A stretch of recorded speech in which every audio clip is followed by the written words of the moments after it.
तो hello friends, स्वागत है आपका मेरे चैनल स्टार प्राइम में। और आज हम सीखने जा रहे हैं कि सीआरसी को कैसे कैलकुलेट करें। ठीक है, तो इस ये बहुत ही आसान कॉन्सेप्ट अगर आप ध्यान से समझेंगे, इसमें 3 से 4 स्टेप्स अगर आपने वो कर लिए ना, तो ये क्वेश्चन आप हमेशा कर जाओगे।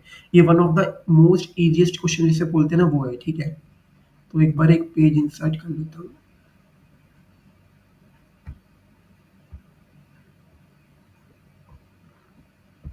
ठीक है, हाँ,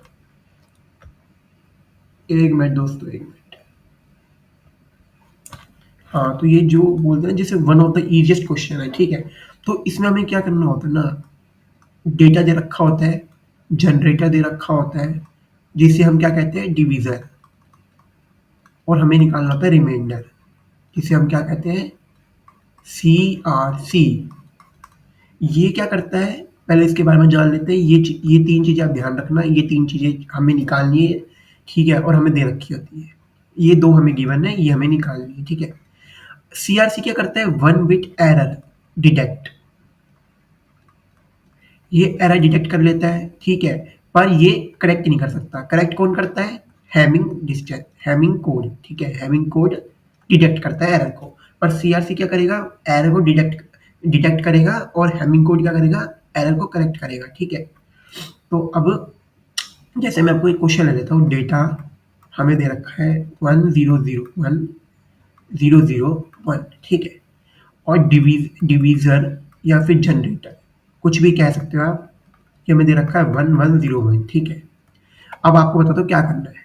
ये हमें अब हमें क्या बनाना है ना, कोड वर्ड बनाना है। कोड वर्ड, कोड वर्ड कैसे बनता है, n प्लस के माइनस वन। अच्छा, n+k-1 कोड वर्ड बनेगा कैसे, ये देखो। ये कितने बिट की है, 4। इसे हम क्या बोलते हैं, k। ये कितने बिट की है, 7। हाँ, 7 है। ठीक है, 7 बिट की है। तो अब हमें क्या करना है ना, लॉन्ग डिवीजन नहीं करते थे, वो 1001 001। ठीक है, और अब क्या करना है, ये के बिट्स है हमारी जनरेटर में, मतलब 4 बिट्स है। तो इसमें क्या करो, 000, मतलब k-1 जीरोस की पैडिंग कर दो एट द एंड। ठीक है, जो हमने ये कर दिया k-1 जीरो की पैडिंग। ठीक है, अब क्या करना है, डिवीजन लेना है 110 जो इधर लिखना है। पर इसमें अब हमें प्लस माइनस नहीं करना, हमें क्या करना है, एक्सोर ऑपरेशन। एक्सोर ऑपरेशन क्या होता है, जिसे हम बोलते हैं, जिसमें क्या होता था, सेम जीरो कॉम्प्लीमेंट वन। मतलब डिफरेंट होंगे तो वन लिखो, सेम होंगे तो जीरो लिखते चलो। 1101 0100। ठीक है,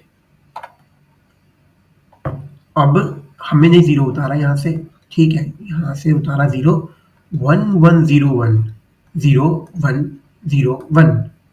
फिर यहाँ से एक जीरो उतारो, और हमेशा याद रखना, कभी मैं जैसे आपका यहाँ पे क्या आंसर आता है, 0100, तो आप कभी भी यहाँ से नहीं स्टार्ट करोगे, हमेशा 1 से स्टार्ट करोगे। जैसे इसमें ये मैं यहाँ से स्टार्ट करूँगा, मैं यहाँ से स्टार्ट करूँगा।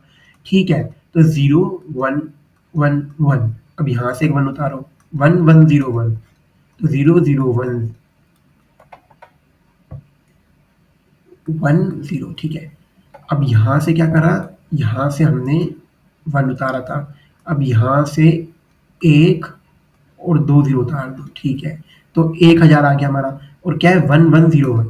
तो जीरो कॉम्प्लीमेंट 01, वहां से ऊपर से एक जीरो उतरेगी और। ठीक है, तो हमारा क्वेश्चन होने ही वाला है 1101 0111। ठीक है, ये हमारी क्या आ गई, सीआरसी। अब आपने एक चीज नोटिस करी होगी, सीआरसी जो आई है यार, वो तो हमने k-1 ही ली थी और इतनी आई है। हाँ, सीआरसी हमेशा जो आप यहाँ पे लोगे ना, वही आएगी। तभी हम लिखते हैं n, जब भी हमारा कोड वर्ड क्या बनता है, n+k-1। क्यों, क्योंकि हमने यहाँ पे पैडिंग करी है, और सीआरसी हमारी हमेशा k-1 आएगी। और हमारा कोड वर्ड क्या बन जाएगा, n+k-1। जो हमारा n था वो तो लिखो 1101 ठीक है। अब हमारे यहाँ पे क्या था, k-1, जो हमारा सीआरसी आया क्या है, 111। ये रहा, इसे मैं 000011 में प्लस करूँगा तो 111 ही है। ठीक है, हमेशा याद रखना, सीआरसी जोड़ दो बस। ये हमारा क्या बन गया, कोड वर्ड बन गया।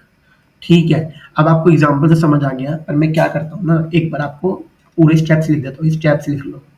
ठीक है, ताकि याद रहे। Length of data given n। ठीक है, जनरेटर इक्वल्स टू के, ठीक है।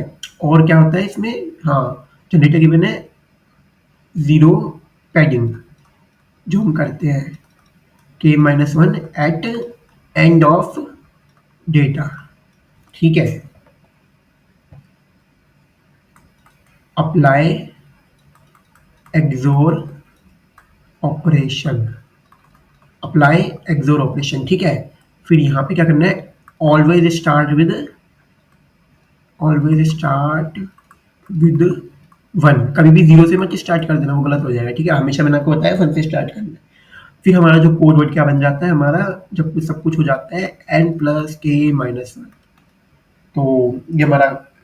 और एक बात याद रखना, जो सीआरसी होगा ना हमेशा के माइनस वन होगा। अगर आपको कभी एमसीक्यू आ गया कि क्या ये छोटा हो सकता है बड़ा हो सकता है, नहीं, हमेशा इक्वल ही होगा। सीआरसी हमेशा सीआर के माइनस वन के इक्वल ही होगा, याद रखना, ठीक है। तो यही था हमारा सीआरसी। अब आपको कोई भी क्वेश्चन करना हो तो आप कर सकते हैं, ठीक है, क्योंकि बहुत ही सिंपल स्टेप्स मैंने बता दिया है। और अगर आपको होमवर्क के लिए क्वेश्चन चाहिए तो आप लिख सकते हैं डेटा इक्वल्स टू 1 0 0 1 0 0 1 1 1 1, और जनरेटर कितना हो गया मेरा जो गिवन है 1 1 0। ये आपको होमवर्क के लिए है, इसमें आपको सीआरसी निकालना है। और एक बात और याद रखना रिमाइंडर के बारे में, यानी सीआरसी के बारे में। अगर मेरा सीआरसी जीरो है यानी सिंड्रोम जीरो है, साइंड्रोम जीरो है, ठीक है, मतलब नो एरर। दो केस बनते हैं, यहाँ तो एरर नहीं है या फिर डिटेक्ट नहीं होगा, नॉट डिटेक्टेड, ठीक है। जो नहीं, अगर सीआरसी आपका जीरो है तो आपका एरर है ही नहीं, हो सकता है कि वो डिटेक्ट ना हो पाया हो, ठीक है। और सीआरसी अगर नॉट इक्वल्स टू जीरो है तो एरर इज देयर, ठीक है। जैसे इसमें बताता हूँ, इसमें क्या था हमारा यहाँ पे, हाँ ये देखो सीआरसी कितना आ रहा था मेरा 1 1 1, ठीक है। तो ये क्या था मेरा, ये था एरर था इसमें, ठीक है, यानी इसने डिटेक्ट कर लिया, डिटेक्टेड, मतलब हमारे कोड वर्ड में कोई एरर है। तो थैंक्स फॉर वॉचिंग, और ऐसी ही हमारी गेट सीरीज आती रहेगी, तो चैनल को सब्सक्राइब करें, शेयर करें, और जो भी आपका कमेंट में डाउट है आप पूछ सकते हैं। Thank you.